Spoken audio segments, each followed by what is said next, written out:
Come with us on a journey into the unknown, the unexplained, and the unbelievable.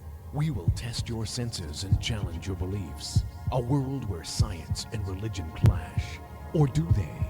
You will meet real people and hear real stories, but you will not believe. You will witness strange sights and hear strange sounds, but you will not believe. This is the New England Ghost Project. Welcome to the nightmare. Are there any spirits that want to talk to us today? Ooh. Oh, good evening, everyone. Welcome to Ghost Chronicles Next Generation. And I am here with I am Ron Kolek, by the way. And I'm here with my co-host, the blonde Bombshell, out in the great a la natural. Here we are. Yeah. Where are we, Ann? We are at it's actually the Council on Aging / Community Center in East Bridgewater, but it's also known as Sacrum Rock Farm. Oh, that took the fun out of it. Council of Aging. I know, right? Said, we are here at the reported haunted Amasquaba Rock. What? Whatever it is. I don't even know what he's talking about. What is this rock? Oh my God. This is Sacrum Rock. This is Sacrum Rock. Where it's Sacrum Rock. Where Satan haunts it. Maybe. Yeah. Maybe. Does he have horns and a tail? I don't think so. No. I don't think so. That's a different Sacrum. So we thought, what are we going to do for the Halloween show? That's right. This year. And I'm like, we do the same thing every year, and we doll up the studio and doll up ourselves. And although last year we had to do the COVID edition, yeah. So we had to do it from Zoom, which I never want to hear that word again. Zoom. I thought, let's do something. Let's go on a road trip. That's original. I know. We do another road trip. Everybody's like, oh my God, not another road trip. No, so now we're doing a live, actual road trip, but we're just sticking to East Bridgewater today because there's a lot of stuff that's happened in this little town, and there's a lot of haunted locations. It is part of the East Bridgewater, the Bridgewater Triangle. Yes, it is. We're in the heart of Bridgewater Triangle. And so we ended up here. And it's kind of nice to be outside. Except for the dragging of the chairs. Ron had to lug both our chairs up a hill from the parking lot, but he's still breathing. He's still upright. For now. So that's good, for now. But what's behind us anyways? So behind us is not a green screen. It's an actual monument, and this is marking the site of Sacrum Rock. So, Sacrum Rock, there's a lovely truck rolling by out on the road. Or was it a demon? Oh, maybe it's a demon coming to get us. Sacrum Rock was where East Bridgewater, actually, at that time, it was comprised of East Bridgewater, Bridgewater, and Brockton. This area of land was purchased from the Wampanoag tribe I have to get this out, and I have to put on my glasses. It's on the rock in back of us, but it's in back of us, so I'm going to have to read it off the sheet.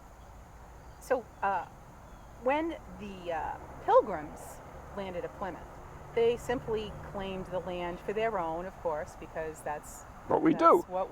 We come to a country that isn't ours, and we just say, here's our flag, we now own this. So they simply claimed the land for their own, nothing of value changed hands. But when they wanted the land around Sacrum Rock, they paid for it. And it was one of their first inland purchases. And 3 heavy hitters from the already established Plymouth colony, Miles Standish, Samuel Nash, and Constant Southworth, traveled to Sacrum Rock on March 23rd, 1649. And transacted the deal with the Wampanoag tribal leader, Massasoit. You may have heard his name before. Is that the same guy that's in Crosby, Nash and Young? No. Oh. I don't think so. That was a different explorers. Where did you get that? I don't know where he comes up with this stuff. The purchase price, 7 coats, 9 hatchets, 8 hoes, the kind you dig the earth with. Oh. Before you go there, 20 knives, 4 moose skins, and 10.5 yards of cotton. So basically, this marker marks the spot, but behind it is an enormous It's a granite outcropping, and it's about 150 feet long and 30 feet wide. Actually, it's unimpressive. I'm sorry. It is unimpressive. I still think it's more impressive than Plymouth Rock, though. Oh, I'm God, sorry. yeah. There's a big... Yeah, There it is! there's the Oops, rock. there it is! So it extends, the purchase extended 7 miles in all 4 directions. And how many acres? I forget how many acres I said. It's like 31 acres. Exactly. It's an enormous, beautiful plot of land, and it is now owned by the town of East Bridgewater.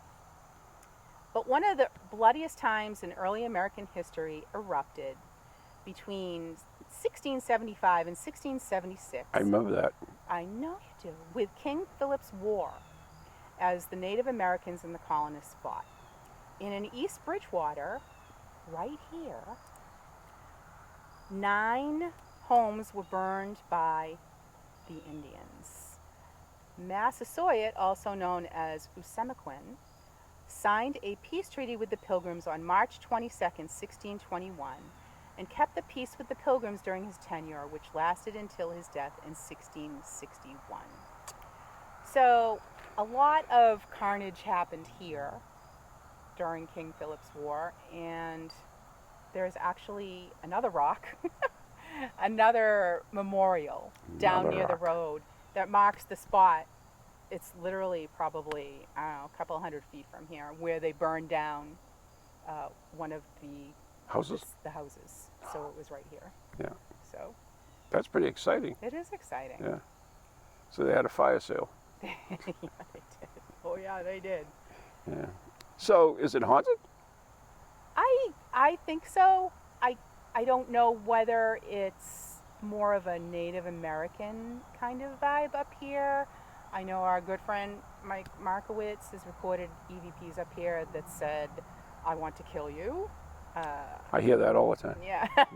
Ron hears that every day. Mostly from women, by the way. I have no reason why, but... I don't know. I have to think about that. So I don't feel like there's a haunting here from like people who used to live in the house. But right now it's a beautiful, beautiful spot, and I think that if you are Native American, I know they've had a lot of like drum circles and things up here. Oh, they have? Mm-hmm. Oh, cool. Yeah, so there is definitely that vibe out here. I will give you that. And I'm sure you can't see it on the camera, but there's also a house behind us. And you told me a little story about the house when you came here, too, whose house it was and so forth. So the house that is now kind of the heart of our Council on Aging / Community Center used to belong to Dr. Bannerman. And when we were kids, we used to come up here. This is where he came. He was a little country doctor. His office was in the basement of his house. And he'd open the little pocket door, and you'd go in and you'd get your shot, or you'd have your checkup. Or I actually came here, my husband and I came here to have our blood test done. Oh. We got married. The rabbit die? He was still, oh, not that blood Oh, test. not that blood test, the other one. But make sure you're not related so you can actually get married. They still do the one for the syphilis I have no idea. when the baby's born. They have to do the silver nitrate on their eyes. I don't think so. Don't you remember? That was a big deal. I remember back in the day. Yeah, that's what they used to do. They had a whole bunch of strange tests back then, killing rabbits and Maybe when I was sacrifice born, a rabbit they did for a that, baby. But not when my children were born. Okay. Maybe they just have another way now of synthetically doing that. Probably have a more sophisticated More method. sophisticated. Yeah, it was silver nitrate. They used to put it on their eyes. God, imagine. Yeah. Well, Anyways, that's exciting. so this was always the Bannerman estate, and it is beautiful, but then the town bought it for like $1 million back in '98 or something like that. But it's a nice spot, and there's tons of trails to hike on and bring your dogs up, and you can see the rock. Yeah. Sacrum. If you want to. So we have a whole veritable potpourri of locations we're visiting today in East Bridgewater, all in East Bridgewater. All part of the Bridgewater Triangle. There you go. So stay tuned. Oh, wait a minute. Wait What? a minute. I'm feeling something. What? I think I'm getting a message. Oh. Yeah. Uh-oh. Oh, no, just Facebook. We're good. All right. Keep watching. We're going to go to See our where next we go next. location. Yeah, it'll be interesting. We hope. So we'll see you in just a minute. Okay, so here we are, another spot on our road trip, I guess you would call it. Real road trip. Halloween road trip. Yeah, there you go. And we're at the Carver cotton gin factory, one of Anne's old haunts. Well, since I'm only a man and I know nothing, you know quite a bit about this place, right? I do. Yeah. I do. So this is the Carver cotton gin factory in East Bridgewater, Massachusetts, and they manufactured pieces of the machinery that went into constructing the cotton gin. And This wasn't like for drinking gin. not the drinking gin. No, the cotton gin that makes the, rakes out the seeds and stuff out of the cotton. I don't know all the particulars, but that. And it dates back to the 1800s. Oh. And it was, I think, in business here until the early 70s, maybe into the 80s. I'm not sure. Really? That late? Yeah. Oh, wow. Yeah. And then it was relocated down south. So unfortunately... Makes sense. That's where all the cotton is, right? Well, that's true, yeah. But a lot of people, unfortunately, here lost their jobs who had worked here their whole lives. I mean, there's whole families of people, father, son, and so on, would come and work at Carver Cotton Gin. So it was a So they had like all big machines staple on the floor here. and stuff? Yeah, they had big machinery, all kinds of heavy duty, welding and cutting. And Wow. unfortunately, we're standing in front of what has now collapsed. Yeah. It's a storage facility now. But a lot of what you can see in back of us, even as recently as 3 weeks ago, just has collapsed because it was never maintained and it's just rotted away. But yeah, you used to be able to see all the pulleys. There was a big pulley system up in the ceiling, which would run and power the machinery, and it was pretty cool to see back in the day. I wonder if they had the pneumatic tubes. I don't think so. Okay. I don't think they had that Those here. are cool. You ever see those? No, I haven't, but I have heard of them. Yeah, they used to send like receipts and stuff up to the office. Yeah. Well, I think the offices here were actually across the street, and that building also just fell apart and was ripped down maybe like 10 years ago. That's But, a shame. It is a shame. Pieces of history lost forever. Yeah. This is a very cool spot, a haunted location.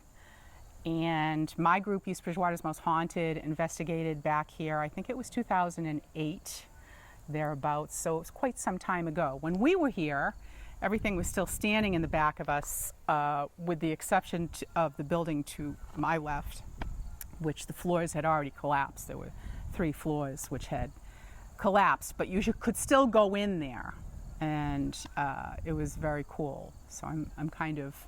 Isn't that funny? That's the part that hasn't collapsed. The outside. Yeah. Yeah, the outside is The rest of it, still standing, but yeah, the rest of it is just kind of pancaked. So, but at the point in time that we investigated, the only part of that area that was still intact was the nurse's station. Very That's weird. bizarre, huh? Very, very weird. And I do have a little recording from that investigation that we will drop in and play for you, and you can hear firsthand about our account here. So Roy, can you tell us what's been happening here, what experiences people have been having in the building? Sure, no problem, Ann. I've worked here about 9 years, and in those 9 years, I've heard a few different stories. One was a gentleman was working on a lathe upstairs, a piece of metal came out, hit him in the neck, started bleeding.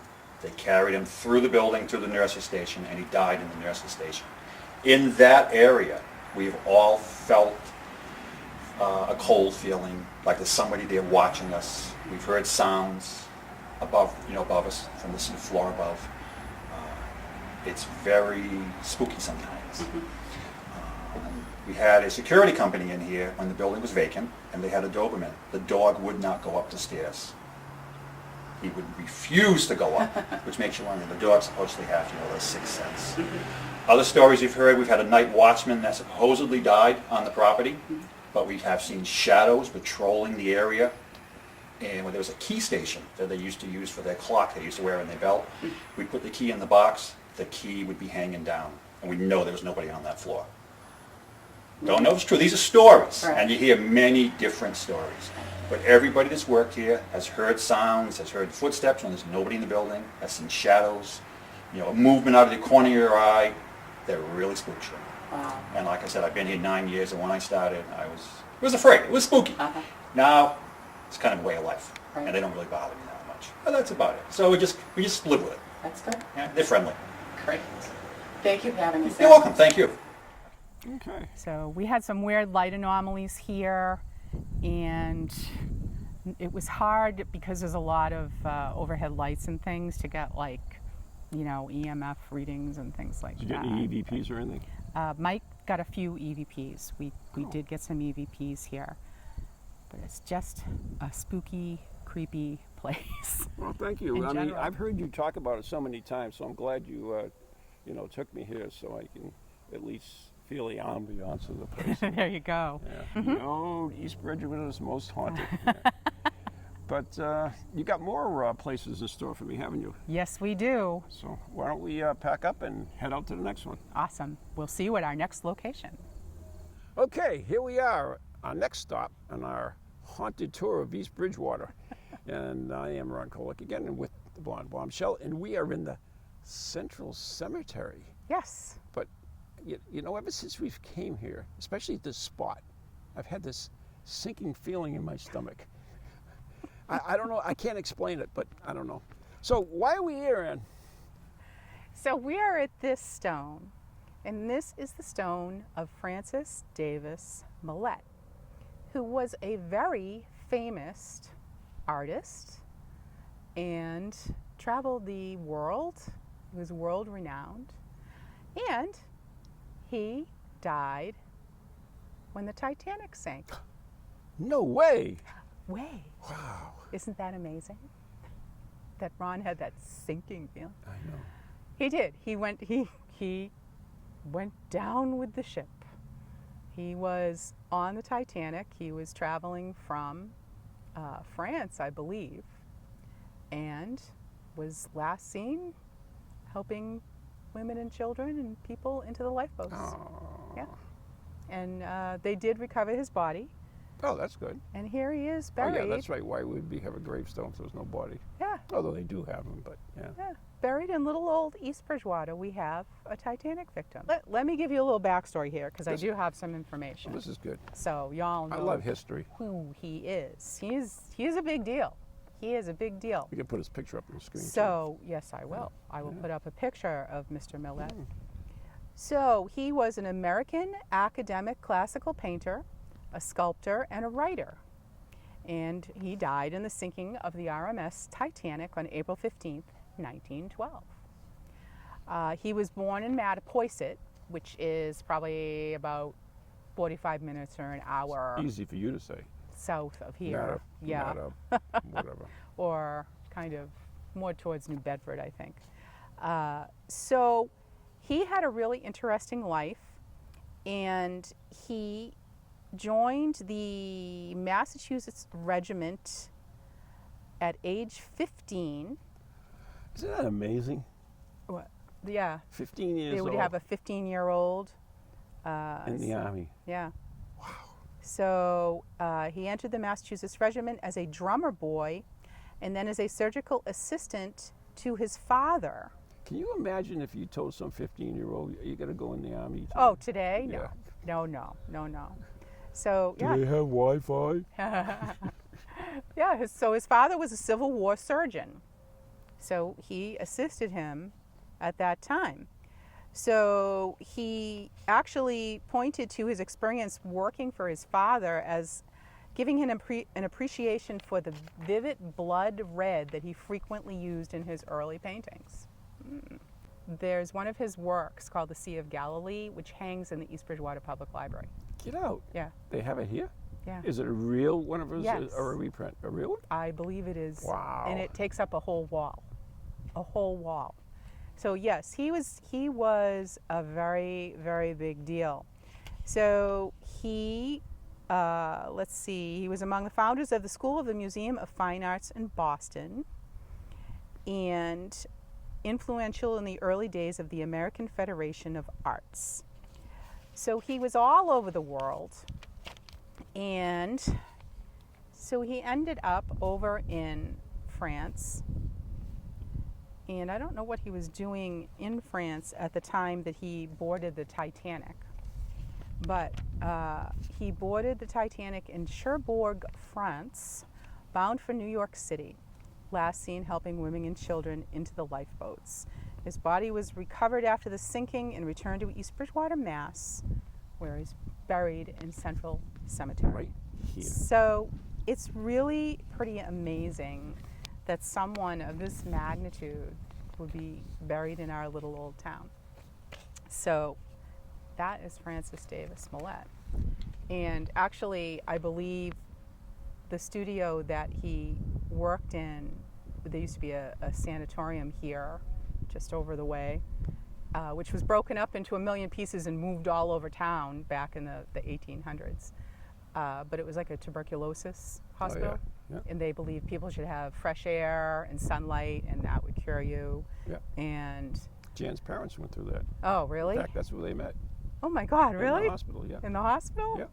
Oh, that's crazy. TB. But his studio was just down the Plymouth Street Hill, and it was a piece of the sanatorium, I believe, that got broken apart.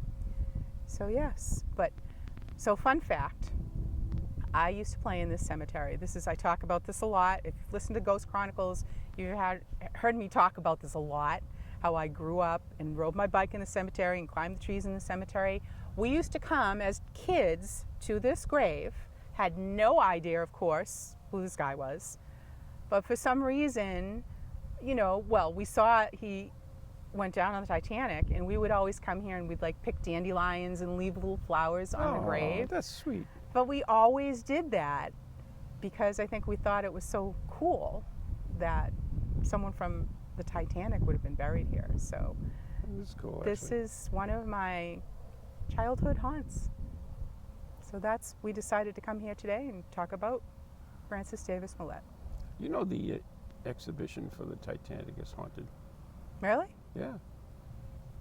Yeah, I'll have to tell you about that sometime. Well, who was the guy who came and did you did a great presentation for us at Spirit Quest one year. A guy. Okay, that can't narrows remember it his down. name. That I can't remember narrows his it down. name. A guy at Spirit Quest. Okay. But he came up and did a whole thing about the Titanic and the ghosts of the Titanic. Good. I'll look it up. I'll find it. Find it before I edit the show together. There you So go. there. And then I'll tell you later. So that is our story for this stone. Right. But we have another stone to visit here of someone who was Another mystery? He actually was a murderer. Ooh, my type of people. So we're going to stop off there next. But you're probably wondering, why are you wearing that hat, Ron? That's right. Right? Why are you wearing that hat? We're in the cemetery, right? Yes. This is an actual undertaker's hat, worn by an actual undertaker. Yes. That's right. So there you go. You'll hear more about that story. And the glasses are from Steve Parson. Oh, well, He left them for me. then they must be very cool. Yeah, they are, absolutely. All right, on to our next stop. We'll be back. Stay tuned. Over. The chairs are back where they belong, thank God. And I am wearing this wonderful, wonderful hat that was given to Anne by some young lady, some beautiful young lady. And Anne, I stole it off her. So, He did not steal it. wow, I didn't. Not at all. Okay. So Kathy DiNapoli is one of our wonderful senior volunteers who assist us here at EBCAM. And helps make next generation possible. That's correct. 100% correct. Because they are always here to support us and help us behind the scenes. And now Kathy gets to be on camera too. But Kathy gave me this wonderful, amazing hat. It is an antique, and we're gonna Just let like me, her. right? It matches Ron perfectly. But we are gonna let her tell the story. But I just want to say that Kathy gifted me this hat, and I absolutely love it. But You can look at it anytime you want. I know, right? It was sitting on a shelf in my office, and I was looking at it one day, and I thought, that hat is really small. It's even small on me, and it would fit Ron's head perfectly because Ron has No a brains. very small noggin. So You know what they say? After- Small noggin, what? big. No, don't go there. Can we not go there? So after the Big last feet. show, big feet, I said, hey, I think this hat would fit you. And he said, are you giving me this hat? And I said, Yep. yes. I started drooling and going, Oh, he was so excited. lovely hat. He's like, oh, I love yes, you. Van Helsing does have a heart. Said he was very touched. I was. But Ron said, let's have Kathy on the show because I would like to talk to her about this hat. So here she is. We want the ambiance. Here I am. Yes. What is Yeah. it? Well, so Ron, that hat belonged to Charliediario, and Charlie was born in 1905. I'm not quite sure when he passed away, but his father owned a funeral home, and he and his two brothers also became funeral directors. Eventually, after his dad passed away, his brothers each decided to work with a different organization, and so Charlie maintained the Diario and Sons Funeral Home on Westminster Street in Providence, Rhode Island, until probably sometime in the 80s. Wow. And then he sold out to another family called Gatone, who owns now a number of funeral homes. The individual funeral home is a thing of the past. Most of them just That's true. don't have the wherewithal to be able to hire staff. You know, I did some research on it. I tried to find out more on myself. It appears that it's apartments now. Yes, I would not doubt that. It was a beautiful big red brick house. Oh, yeah. Oh, Yeah, really, really beautiful, as many of those houses are in that area. So anyway, Charlie and his wife Pat Pasqualina had 3 children, Lois, Robert, and Sylvia. And Robert married my cousin, Ann Donnelly. And so this is a little off the Undertaker side of the story, but you have to remember, this was in 1964. And she was Year of Irish. love. She was Irish, he was Italian. So this was practically a mixed marriage in those days. True. It's true. It's true, Yeah. it's true. Yeah. And because I remember a friend of my brother's stopped in the house right after Ann had gotten engaged to Bob, and his name was Bot Laverty, so he was Italian. oh boy. So my mother said, yeah, Ian just got engaged. He's Italian, but he's nice. No. Oh my God. On that same line, Wow. my aunt told my mom, my brother Bill, I mean, we're Polish. My brother Bill was married an Irishman.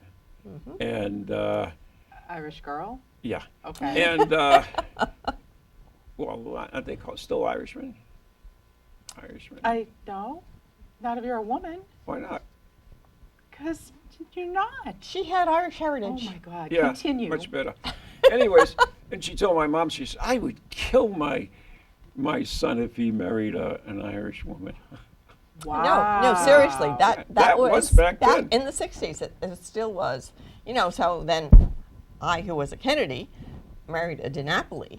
So we felt that Ann and Bob broke the ground for us There you because go. they got married 4 years before we got together.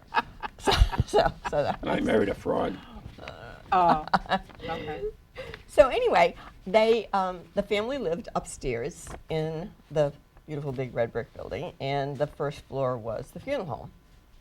And so I remember Bob telling stories about his father warning his mother that there was a wake downstairs tonight, so make sure you don't cook anything with a very strong odor. That's funny. No, this is true. This was living above the funeral home. Wow. And the other thing that Bob talks about when he and his sisters were late teens, young adults, they would be going out in the evening, as people that age do, and again, they would get the warning. Remember, there's a wake downstairs tonight. No showers after 6 p.m. Oh, No showers? No showers? Well, because in those days, wakes were held from 2 to 4 in the afternoon Right. and 7 to 9 at night. Right. Uh-huh. So they had to be, so from 7 to 9, everything had to be quiet Oh, upstairs. quiet. Oh, Okay, so 'cause you'd So hear the water, so the thoughts the of pipes the, sometimes. Oh, that's you know, funny. again, in an old building like that, Yeah, the pipes would be Wow. noisy. Ah, So those were some of the kinds of stories that we used to hear about what it was like to live above the So funeral what's the home. difference between a funeral director and an undertaker? I'm not sure that there really is much of a difference, although nowadays, in those days, the funeral director was also the undertaker, Right. was also the embalmer, yeah. and so on. Now, most funeral homes don't have their own embalmer Embalmer. on staff. Really? Yeah. What they do is, and again, back in those days, especially, you know, pre-60s even, and was that each funeral director owned the cars, the Cadillacs and the Right, hearses and yes. so on and so forth. Oh. Now, most funeral homes do not own those vehicles. There's Lease them? Just rent them. yeah, they lease them from a facility that has the access to those. Hearses are us. Yeah, just about that. And so a lot of the embalmers actually are independent businessmen, and different funeral directors will hire them to come to work for them. That makes sense. Yeah, yeah. And especially now that a lot of people don't even have wakes because people are going to be cremated. So there are different options. I can tell you because we've already made all our funeral Oh. arrangements. This does not surprise me, but it's very thoughtful to do that. And I will also do that for my children. So Yeah, just no, saying. it matters because we know what we want. Yeah. We moved here to East Bridgewater, and while we could, from other family members, have cemetery plots in Cranston, Rhode Island, at St. Anne's Cemetery, which is the hugest Catholic cemetery in Oh, Rhode yeah. Island. But we decided to buy some property over next door in Whitman. So at St. James Cemetery, we bought a funeral plot, and we made all of our funeral arrangements. I've got my coffee can ready for me. Did your coffee here? Chock full of nuts. It's Yep. all set. Pour you in. Pour me in and I'm set. Put the So lid on. we were out at the cemetery one day looking at where we might be buying a plot. My husband's kind of a wise guy. So we're looking at the dates on the stones near us, and my husband says to the caretaker or supervisor of the cemetery, you know, I just want to tell you, I don't want to be next to any old people. And so I look at the stones around us, and I look at my husband and say, we're probably older now than a lot of those people that are already here. Hopefully it has a good view. Yeah, he wanted a corner lot. Oh, that's funny. But anyway, Wow. but you know, I think what the things that you do too, just even doing cemetery tripping and talking about these things, because it's amazing how many people don't want to recognize the fact, honey, you're gonna die. Everybody does. You know, There's Memento mori. yeah, there's That's no how it getting out is. of it. And My so, father-in-law thought he was going to live forever. Yeah. He swore he was Wow. going to. just to harass you or for to some other be reason. cantankerous for the rest of his Actually, life. I was the only one Were he you could alive? get along with, yeah. This does not surprise me somehow. I have no idea, yeah. Oh, But well, anyway. thank you so much. But wait a minute, before Oh, we go, this is Before we Ghost go, Chronicles. wait. Yes. No spooky stuff involved that you snuck in from the No. family talk. No, you know, I don't remember hearing any ghost stories about Not the house necessarily on ghost West stories, but Minister. anything But- strange. Anything strange? No. I don't recall. Disappointing. But there is one member of the family still alive, and I will be seeing her in a few weeks, so I could ask if there are any stories. Now, when Never you know. say a family member, they're one of the children? Yes, Charliediario. Oh. She lives on the Cape. She's about 85 or 86 years Oh, old. God bless her. And, My age. So they, we are in touch with her, and we'll be going down to see her probably in a few weeks, because Ann and Bob lived in Sandwich on the Cape, before they passed away. Well, Wow. thank you so much for joining us today. Yes, that was a excellent. great story. Good. And thank you again for this hat, Right. which is an amazing hat. I think the other thing that no one can tell by looking at it is how soft it is. Oh, it is. Soft as a baby's No, it is. It's Derriere, hair, I was going to say. Baby's hair. It's soft. baby's hair. Okay, Yeah, that okay. too. Isn't it weird? Because, like, when you're born, the baby's hair is really soft. And you go through life and then things change. But when you get old again, your hair's soft again. The mysteries of life, Ron. There you go. I know, it's exciting. Well, thank you very Thank much. you so much. And Thank now you you for all having me. know the story of the Undertaker's hat. We're back. Your worst enemy has returned. This is so funny because this whole cemetery, this whole area goes downhill. So we're literally standing In a like in a hole on the other side of this grave. Oh my God. Yep. As we like to say in the business, this show is going downhill. Bum. So this is the grave of Kimball Sheldon, who in 1908 killed his wife and then committed suicide in our little peaceful town of East Bridgewater. So, yeah. So what'd she do? What did she do? She married him. She That was must her have- first she must problem. have done something for crying out loud Oh, my to tick him off. Yeah. I'm sure. So here's the deal. So poor Kimball Sheldon, he was very wealthy, very, very wealthy man, retired iron manufacturer. So yes, he had a manufacturing facility. I believe it was right here in East Bridgewater as well. So he had all this money. They had a beautiful home down on West Union Street, gorgeous. I do have a picture and I'll drop it in. You can see how very beautiful it was. It's not still there, unfortunately. Like all the beautiful buildings back then, it burned down or was torn down, but a lot of them just burned down. So Kimball was, I believe he was in his 70s, 76. He was 76, his wife was 73, poor Mrs. Sheldon. She was already in ill health. And he, unfortunately, had made a lot of bad business decisions, investment decisions. Marrying his wife. And he lost pretty much all of his fortune, unfortunately. And he had been talking for a while before all this happened, the murder-suicide. He had been talking for a while to his friends and his family. Well, I'm going to have to sell the house. We can't afford it anymore. We can't live in this style anymore, to which we've become accustomed. Mrs. Kimball was ill, so really no telling how many days she had left. And one day he went downtown and had breakfast at a local establishment. They have a plaque there. They don't have a plaque there. They don't. Came back to the house and apparently bludgeoned his wife to death. That's kind of a And nasty way. I know, isn't it a terrible way? So get this, right? Yeah. So he smacks her in the head on the bed. She's dead and half dressed, apparently only half dressed. Thanks, Kimball.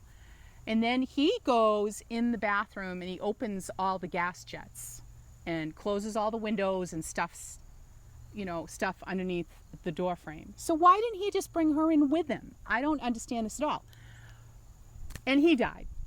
And the milkman, found the bodies. The milkman came to deliver the milk. Hello, Mr. and Mrs. Sheldon, got your milk. Geez, where is everybody? Lucky the house didn't blow up. I know. Found them both dead. And apparently it was not a surprise, I think, to poor Mrs. Sheldon. She knew it was coming. And she had drawn up a will, and he had sent a letter to a local physician a couple days earlier that said, come to the house on the morning of September 5th, 1908, and I'm going to need you to tend to something. Right? So it was all planned out, all premeditated, and here comes the doctor, passes the milkman. Milkman's like, hey, they're dead. Doctor's like, oh, that must have been what he meant. That's funny. So that's our little murder-suicide by Did you ever have a milkman? Mr. Kimball Sheldon. Yes, Yeah, we when had a I was a milkman, little too. kid. Yeah, me too. Talking about murder-suicides and milkmen. We used to have a little... You killed the milkman? No. The poor milkman, he must have been traumatized for the rest of his life. Isn't that awful? That's terrible. But at any rate, yes, I used to have a milkman. We used to have a little Metal thing? little metal box Yeah. on the back step, Do and you the remember those? milkman Those would are so come cool. and Drop leave it. the milk bottles. Oh, you put your empties in it too Yeah. if you want to take it. Yeah. I remember that. I was very, very little, Yeah. though. Quite a young gal. Yeah. So. Shorty was ours. Shorty? Shorty. Shoddy. Yeah, he was a good guy. Shoddy. Yeah, and he used to have the big, huge blocks of ice that he would put the milk on. Oh. Back in the day, Back in the day, back in the... before Whatever. Tedeschi's and CVS and whatever else, Walmart. All right, so we're done with Mr. and Mrs. Sheldon. God rest their souls. Just like he was done with his wife. But we have another place. Maybe two more places in this cemetery to visit. And we've just turned this into kind of one big cemetery tripping here in East Bridgewater, right? Sure. It's one big cemetery tripping show. But happy Halloween. We'll see you at the next location. Bye. So here we are in another gravestone. But the good thing is, I don't have to drag those damn chairs here. We already had a built-in seat, so we left the chairs. So at what the is crypt. this place there, Ian? This is the Hobart family plot. I think we're still in Central Cemetery. And this is the plot of one of the founding fathers of our town, the Hobarts. There's lots and lots of Hobarts. But this particular Hobart owned the home that became East Bridgewater's town hall. Oh, it was a house originally, huh? Yes, it was a house. Okay. It was a big house on the hill, and the Hobarts owned most of this area. They were wealthy, and they were bank presidents and very, very prosperous, things like that. So Honorable Aaron Hobart built the home that is now the East Bridgewater Town Hall, and his wife was disabled, so they were one of the first elevators. They had one of the first elevators in the United States. So Was that Mrs. a notice Hobart, elevator? I don't know. Must have, because he invented the elevator. Must be. Yeah. Then it must be. Do you know I had a elevator license, operator's license, Really? To make it go up and down? to make it go up and down? I bet that involved a lot of training. It was. It was. That's, Okay. That's a true story. You You needed needed a a license license? for a freight elevator, yes. Oh, a freight elevator. Yeah. To close the doors and press the button to go up and down? Yeah, it was very technical. Okay. If you say so. Yeah, that's why we never had any women operators. You know, I can leave you here in this cemetery. No one will ever find you. No, you can't. It's my car. I'll take the keys. That's there all you go. right. No worries. Go ahead. So anyways, we're at the grave side here because East Bridgewater Town Hall has been investigated. I investigated it with East Bridgewater's Most Haunted back in the day, and many, many other groups have also investigated there. I believe it's in Christopher Balzano's book because I sent him a picture of the town hall. Yeah. So there, Christopher Balzano. He said to me online the other week, he's like, "Oh, you sent me that?" Yes. Thanks for the photo credit. Yes, I did. No, he gave me photo credit. Oh, okay. He gave me photo credit in the book. I think he was the one who actually brought it up. So I just thought, since we were in the neighborhood, we'd come and visit the Hobarts. And one of the EVPs that we got in the town hall, because Mrs. Hobart still makes the elevator go up and down by itself. Really? She's still there? She's still there. Pushing buttons. She pushes buttons. Must- That was the EVP we got. Must have been another murder, I sort of push suicide. buttons. Right? No, she just died. Oh, She okay. died of old age. God Oh, bless her pushing heart. buttons, I figured. Pushing buttons. So anyways, so we thought we'd come say hello to the Hobarts, and we can't get into town hall today, but we may do some B-roll from that East Bridgewater's Most Haunted show, which was my very first show. So, Were you the first to investigate that place? yeah, I think so. Yeah.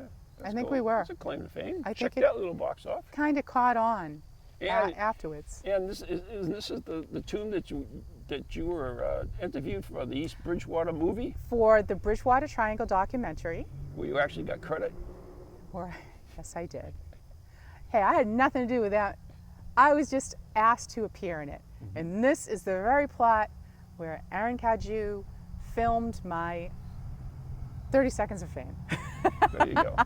Well, I was grateful to be in it, and it was a great experience. So I thank them very much. Yes.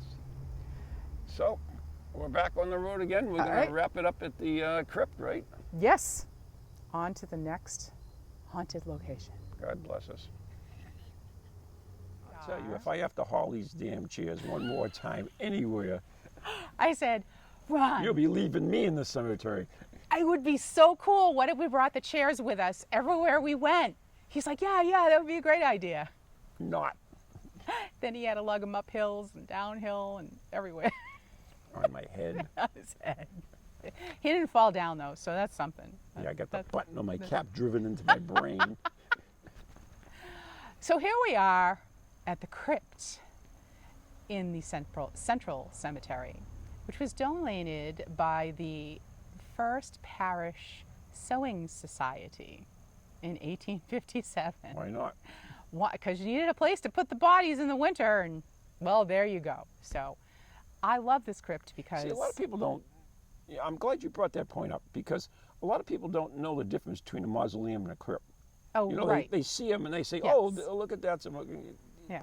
Oh, this is a crypt. There must be bodies in there." But so you want to tell So our audience? Yeah. you had in the winter, before the time of backhoes and things like that, the ground was too hard to bury people, so they had to basically put them on ice for the winter. So you had a crypt, and you would store the bodies until the spring, when you could bury them and put them in the ground. That's all a crypt was. And of course it was winter, so they'd stay cold and Yep. probably wouldn't smell too much. But a mausoleum is where you are interred. So your coffin is, tucked into the wall, and they put the marble slab over it and There you go. screw it in place. There you will spend all eternity. And in the wintertime, way back in early times, they couldn't always get to cemeteries. They didn't even have crypts in cemeteries and all that, so they used to put the bodies in the cellar. Ah, yeah. And that's why a lot of people think that there's haunting things going on in cellars. Huh. Because the bodies used to be kept there. They weren't buried there. They were Right. just kept there until spring, and then they would bring them up and give them a Cold proper storage. Christian burial. Yeah. Cold storage, so to speak, Mm. because there was no heat in the basement. No. But we digress. But I do love this crypt because you can go inside. The door opens But why? because it's cool. Is there any stained glass windows? No, there's nothing fancy in this crypt. It's nothing but, Spiders. walls built into the side of a hill. So nothing exciting. But wait till you hear this story. Oh, you have a story. I have a story. I'm waiting with bated breath. And it's not exactly, I keep thinking of it as a murder, but it's really not a murder per se. But it happened in East Bridgewater to an East Bridgewater resident, and I'm going to tell you all about it. All right? So this Please is do. I have called this the suitcase murder. So, 2 suitcases containing the dismembered body of a woman were found floating in the Merrimack River near you on September 1st and 2nd, 1923, in the area between Tingsboro and Lowell, minus the head. So, the torso was in one suitcase, and the limbs were in another suitcase. Ew. Okay.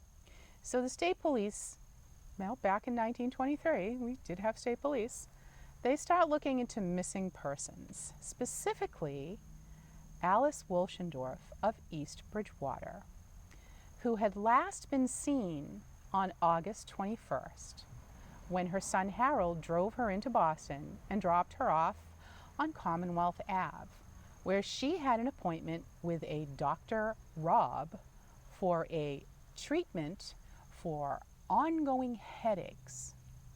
She hadn't been seen by her children since then. So a tip came in from a doctor in Brockton named Dr. Delva Swope. And he had seen Alice about 4 weeks prior for a medical consultation. She had told him that she was not feeling well and that she believed she was in a predicament. Dr. Swope couldn't help her, so he referred her to Dr. William Robb in Boston. She was last seen entering Dr. Robb's office on August 27th.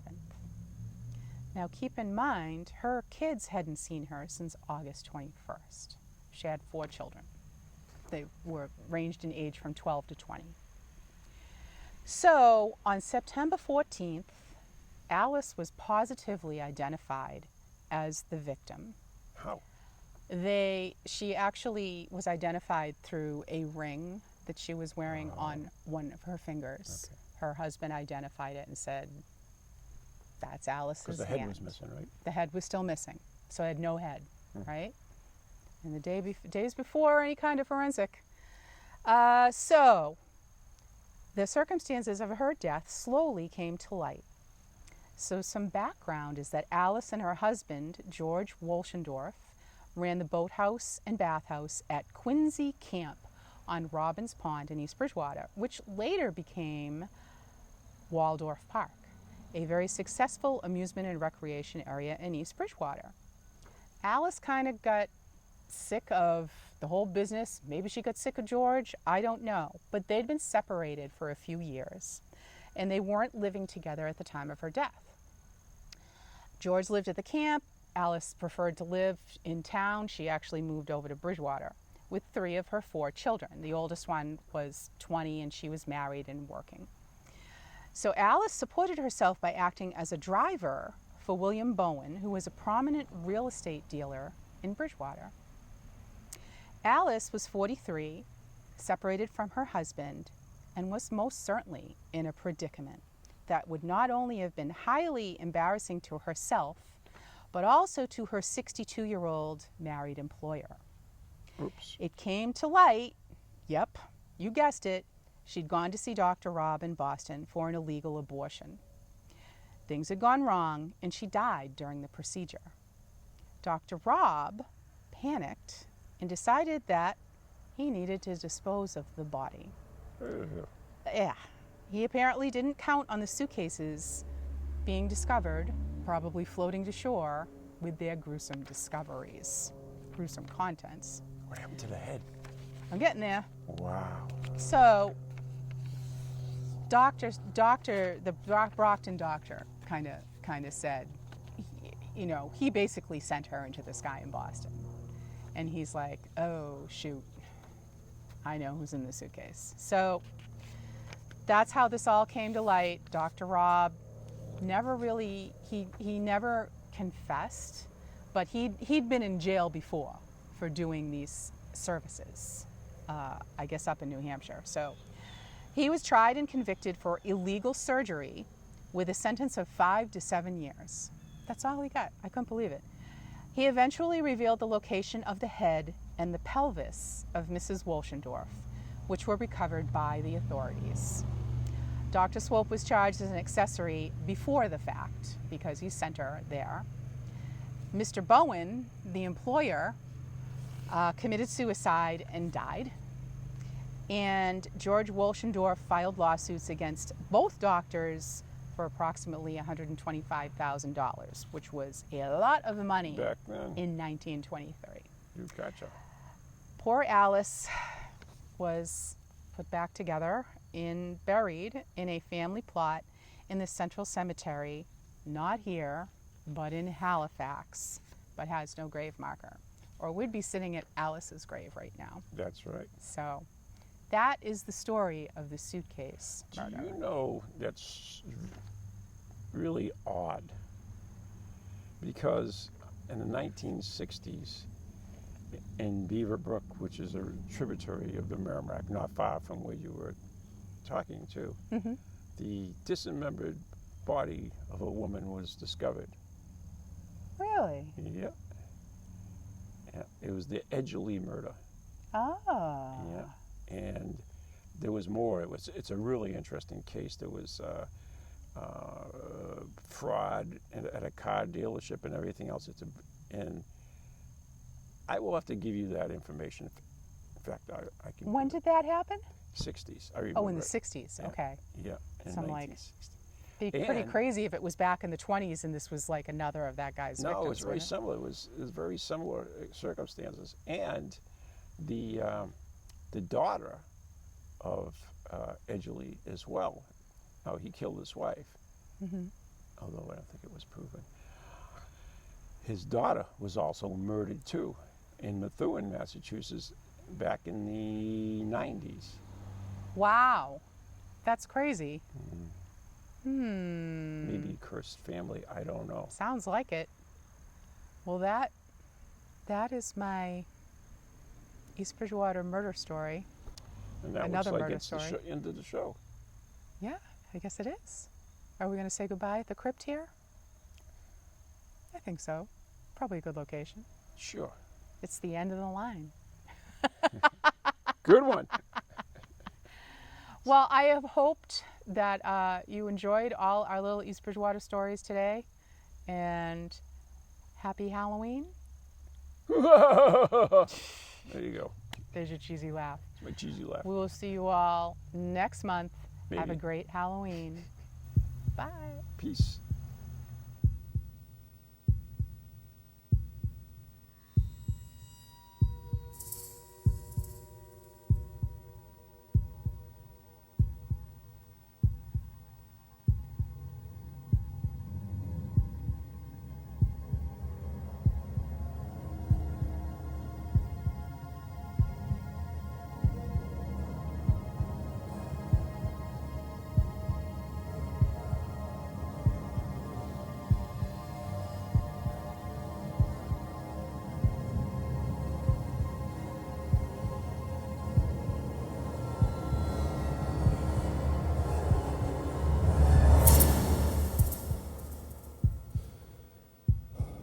From ghoulies to ghosties, long-leggedy beasties, and things that go bump in the night. Deliver us, good Lord.